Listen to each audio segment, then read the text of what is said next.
મોટા સમાચાર મળી રહ્યા છે। પીએમ મોદીની અપીલની દેશભરમાં વ્યાપક અસર। કેન્દ્ર અને 12 રાજ્યો આગળ આવ્યા। વર્ક ફ્રોમ હોમ અને 50% હાજરીના નિયમો લાગુ। વિગતવાર સમાચાર આપને આપું છું। દેશમાં પેટ્રોલ અને ડીઝલની બચત અને વધતા પ્રદૂષણને રોકવા માટે વડાપ્રધાન નરેન્દ્ર મોદીએ અપીલ કરી હતી કે વર્ક ફ્રોમ હોમને પ્રાધાન્ય આપો। એ તમે સાંભળ્યું હશે। હવે તેની અસર પણ જોવા મળી રહી છે। ત્યારે કેન્દ્ર સરકાર બાદ ઉત્તર પ્રદેશ, ત્રિપુરા, ગોવા જેવા 12 રાજ્યો આગળ આવ્યા છે અને પોતાની સરકારી કામકાજી પદ્ધતિમાં ક્રાંતિકારી ફેરફાર માટે તૈયાર થયા છે। ગુજરાતમાં પણ આ દિશામાં હલચલ છે। ગુજરાતની વાત પર આવીએ એ પહેલાં કેન્દ્ર સરકાર અને દિલ્હીમાં જે નવા નિયમો લાગુ થયા છે તેની વાત કરી લઈએ તો વડાપ્રધાનની સૂચના બાદ કેન્દ્ર સરકારના કેપેસિટી બિલ્ડિંગ કમિશને સત્તાવાર આદેશ જાહેર કર્યો છે। હવે કેન્દ્રીય કર્મચારીઓ અઠવાડિયામાં 2 દિવસ વર્ક ફ્રોમ હોમ કરી શકશે, મેક્સિમમ 2 ડેઝ। કર્મચારીઓમાં ની ભીડ ઘટાડવા માટે 50% સ્ટાફ સાથે કામકાજ ચલાવી શકાશે।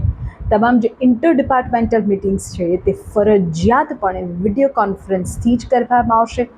દિલ્હી રાજ્યમાં તો Monday is equal to metro day કહી દેવાયું છે। મેટ્રોથી મુસાફરી કરવાની રિસન્ટ નજીકના ભવિષ્યમાં આવનારા 2 થી 3 મહિનામાં વિદેશ પ્રવાસ સરકારી કર્મચારીઓએ ટાળવાના છે અને વર્ક ફ્રોમ હોમને પ્રાધાન્ય।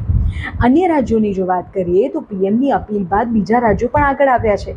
જેમાં ત્રિપુરાની જો વાત કરીએ તો 50% કર્મચારીઓ સાથે ઓફિસ ચલાવવાનો નિર્ણય લેવાયો। આંધ્રપ્રદેશ અને ગોવામાં મુખ્યપ્રધાનોએ પોતાના કાફલાની સંખ્યા, વાહનોની સંખ્યા ઘટાડી દીધી।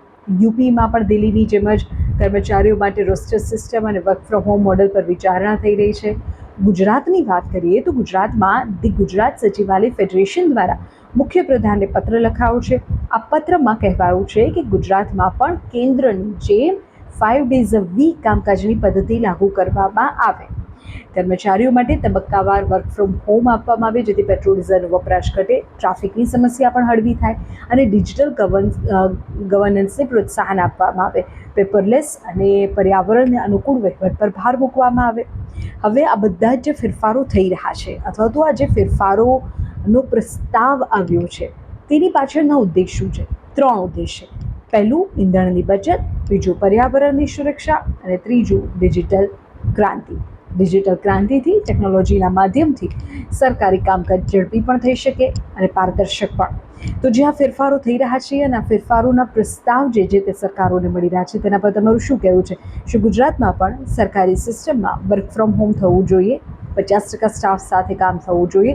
તમને લાગે છે કે તેનાથી પર્યાવરણનું રક્ષણ થશે, પેટ્રોલ ડીઝલની બચત થશે, દેશની ઇમ્પોર્ટ બિલ ઘટશે? કમેન્ટ કરો।